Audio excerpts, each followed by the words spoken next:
94.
Mereka berkata, "Hai Zulkarnain, sesungguhnya yang tidak Najib itu orang-orang yang membuat kerusakan di muka bumi.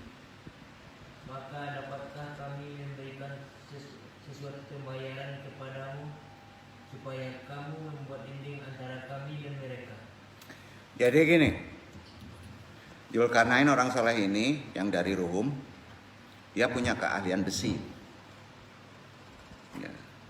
Karena ada orang jahat di suatu daerah India bisa di walau alam, ya, yang disebut Yakjud dan Makjud, dua penguasa yang jolim, makhluk yang jolim yang berbuat kerusakan di bumi. Maka kaum duafa di sana minta perlindungan kepada Zulkarnain, bolehkah kami membayarmu imbalan agar engkau membuatkan dinding penghalang antara kami dan mereka, sampai Pak benteng. Ya, karena dia berarti di India itu udah ada benteng Pak. Di antaranya Taj Mahal. Ya, tapi runtuh. Ya, maka dibuatkan benteng oleh Zulkarnain dari besi Pak. Ya. Maka mereka Yajud dan Majud tidak bisa mendakinya, tidak bisa menembusnya, bahkan tidak bisa melubanginya. Pertanyaan sekarang, ternyata nenek moyang kita lah bisa menciptakan, menemukan basi. Santi orang Minang kok. Besi. Ya, udah ada itu besi. Dasarnya mana? Firman Allah. Al-Kahfi 96 dibaca.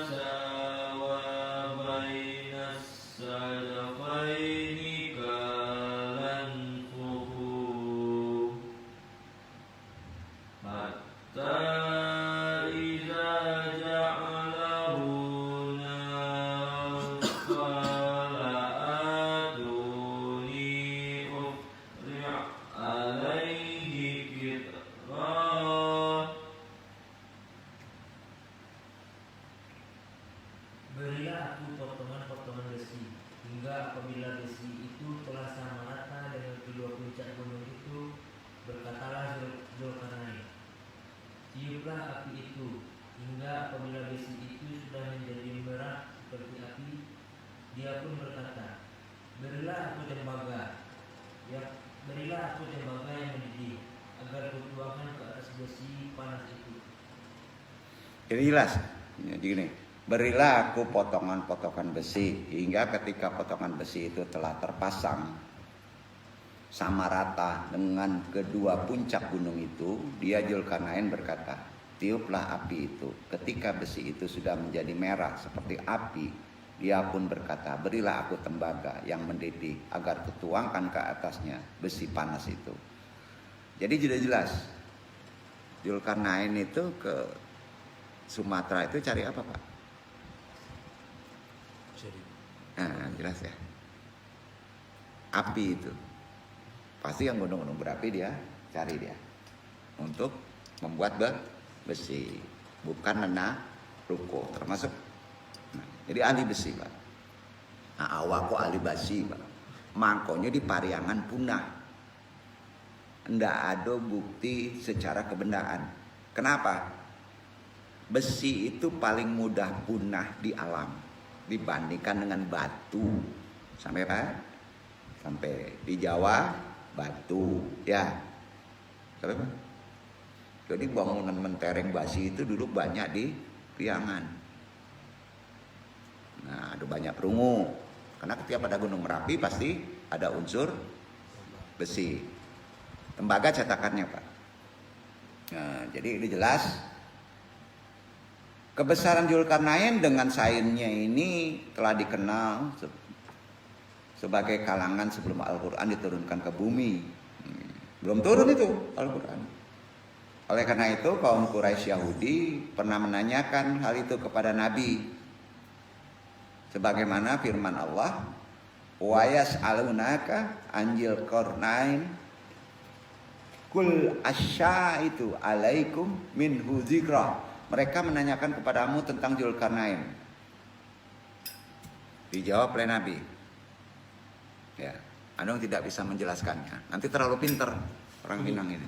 Nah, itu tafsirnya. Sebenarnya inti tafsirnya itu masih diperdebatkan, takut terulang. Pelajarilah orang Minang gitu. Itu Pak. Ya. Kendati sifat-sifatnya diuraikan, namun Al-Quran memang tidak menyebutkan, sama seperti sholat Pak.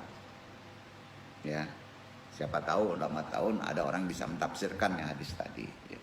Dari Quran tadi nanti timbul hadis kan. Penjelasannya kepada nenek moyang kita dan sesungguhnya. Jadi itulah contoh seorang raja yang soleh yang diberikan kekuasaan di bumi meliputi belahan timur dan barat. Hal ini tergambar barat itu artinya arah ke India, timur ke kita. Nah, tergambar ketika membangun benteng untuk kaum Doif di Jazirah Barat yaitu India yang ketakutan kepada bangsa Yajud dan Majud. Juga Allah berfirman dijelaskan lebih kuat lagi di Al-Kahfi 98.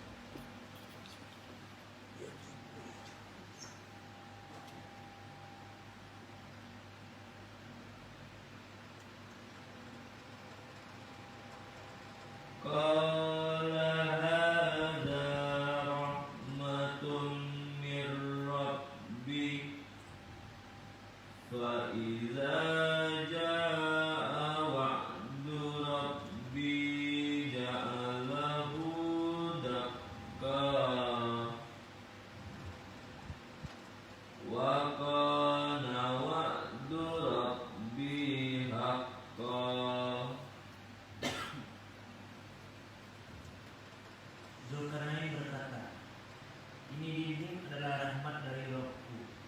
Maka apabila sudah datang janji Rabbku, dia akan menjadikannya hancur luluh, dan janji Rabbku itu adalah benar. Zulkarnain berkata, ini benteng adalah suatu rahmat dari Rabbku. Maka apabila sudah tiba janji dari Rabbku, dia pun akan menjadikannya rata dengan bumi, hancur lebur. Dan janji Rabbku itu pasti benar. Berpikir kita, besi itu akan hancur. Mudah hancur. Karat ya.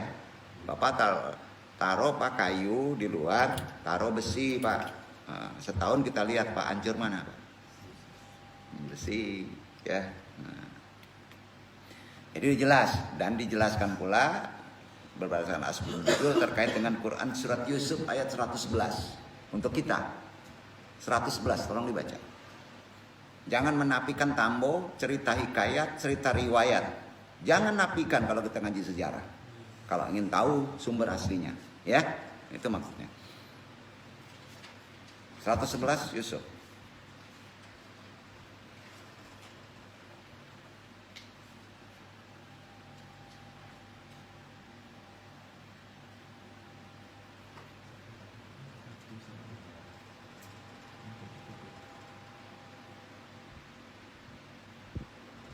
Laqad kana fi qasasihim ibratun li ulil albab ma kana haditsan yuftara walakin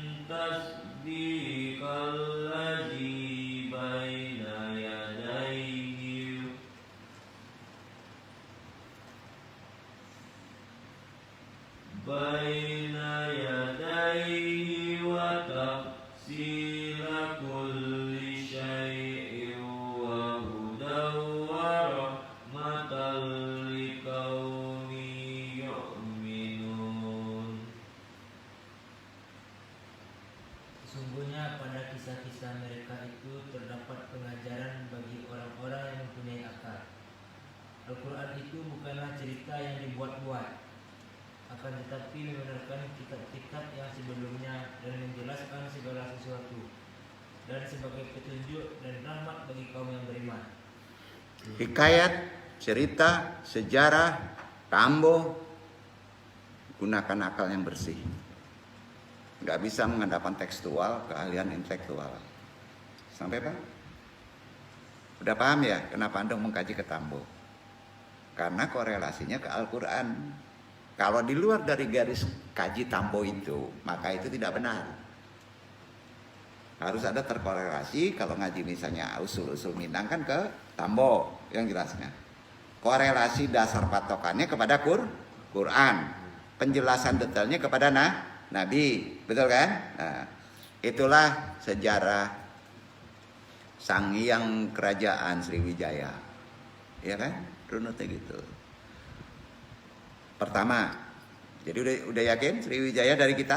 Nah, yang kedua, putra Minangkabau lainnya yang duduk di tampuk kekuasaan adalah Kalagemet namanya. Dia merupakan Raja Majapahit kedua yang memerintah pada tahun 1309-1328. Kalagemet bergelar Sri Jaya Negara. Sri Jaya Negara. Beribukan Darapetak, seorang permasyuri yang berasal dari kerajaan Damasraya. Ya. Damasraya karena dikasih Mataram Arca Amanggaza, ya. Maka dia meminang, dikirimlah putrinya dua, Darapetak dan Darajingga, dikawal oleh pengawal yang disebut Simada. Gajah Mada. Gajah Mada berasal dari Kerinci. Semua penjelasan ini yang sandarkan kepada korelasi pada Al-Quran. Nah, bisa kebayang Pak? Pembentukan dia menjadi raja nomor 2 dengan ibu berdarah orang Minang. Darapetak Damasraya itu pecahan dari kerajaan Pariangan. Foto tuh, duduk ya. Nah, itu sejarahnya. Dia membesar dan menjadi Majapahit.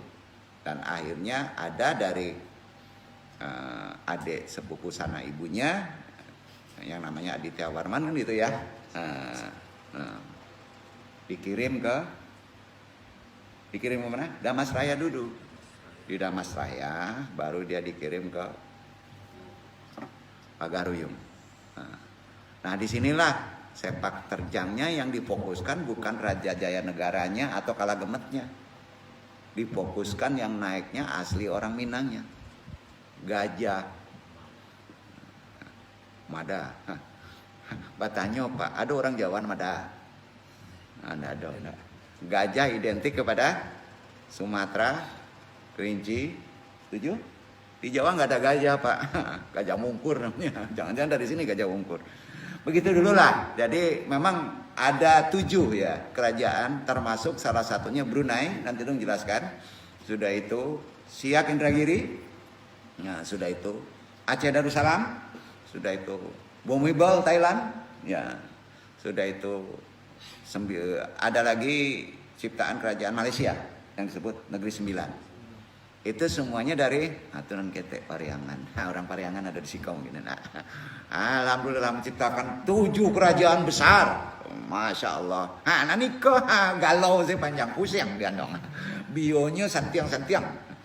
Wabillahi taufiq walhidayah, banyak maaf, mudah-mudahan bermanfaat, bukan ngasih semangat, bukti sejarahnya kayak gitu. Kita ada darah menjadi orang-orang besar, manfaatkan itu, tapi harus tersandarkan kepada kebersihan hati. Pak Ibu Andong, wassalamualaikum warahmatullahi wabarakatuh. Waalaikumsalam warahmatullahi wabarakatuh. Subhanakallahumma wa bihamdika asyhadu an la ilaha illa anta astaghfiruka wa atubu ilaik.